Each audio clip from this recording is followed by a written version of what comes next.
The Obama administration's environmental regulations have been far less than revolutionary up until this point, but when it comes to fighting climate change, this could be an area where his tiny changes accumulating over a long span of time sort of philosophy could actually work out. And when we're talking about the continuation of our species, it's an area we're going to want to focus on. Today we've got an updated rule from the EPA having to do with methane. The methane rules require oil and gas companies to plug and capture leaks of methane from new and modified drilling wells and storage tanks, but not older existing wells, which is an important point. We're going to return to it in just a second. Now, what sort of quantity of methane are we talking about here? How important is this regulation?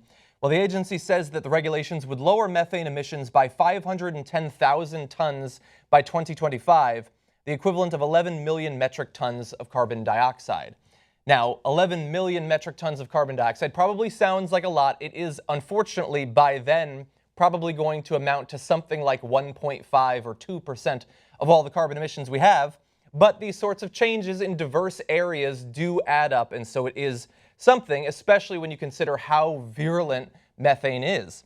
Methane is 25 times more effective than carbon dioxide in trapping heat. It does, however, dissipate in the atmosphere far more quickly than carbon.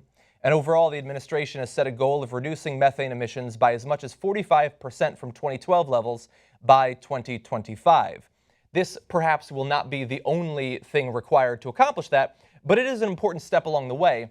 And the way that it basically functions is that not all methane leaks would be stopped under these new rules. There are certain types of pressure-sensitive wells and things of that sort that require small releases of methane gas. But anything larger than that, for instance, the Porter Ranch methane leaks that we experienced in California not too long ago, would be banned under this. However, as I said, it is new methane drilling wells, storage tanks, and all of that, not the older ones. And unfortunately, by 2025, the majority will still be not regulated under these new rules, which is an unfortunate weakness. Perhaps a compromise with industry, but an unfortunate compromise overall. Now, speaking about the industry, what effect will this have on them? The EPA estimates that the rules will cost companies around $530 million in 2025, but it also estimates that they will yield companies savings of as much as $690 million from reduced waste, a potential net benefit of $160 million. Hopefully, they will be able to take a long-term sort of approach to deciding if this is going to be worth their compliance. We can't trust them to self-regulate, but if they have a large monetary incentive to go along with the new EPA rules, then all the better. So why is this important? Why do we care about something that only amounts to controlling about 2% of all the carbon dioxide in a decade from now?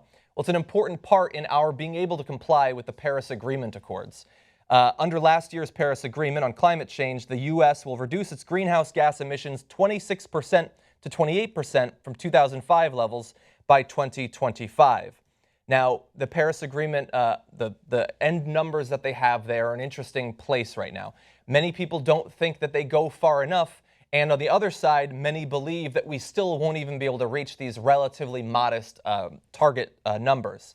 But if we are going to reach it, it's going to require new regulations in a number of different areas, from cars to appliances to things like methane drilling. And so 2% here, 3% there is the only way that we're going to reach numbers like that. So overall, while, as I said earlier, these are not revolutionary rules, they could be stronger. They could include the older wells as well. My expectations at this point for the Obama administration are not exactly high, so I'm going to consider this a good move. And that's my final judgment.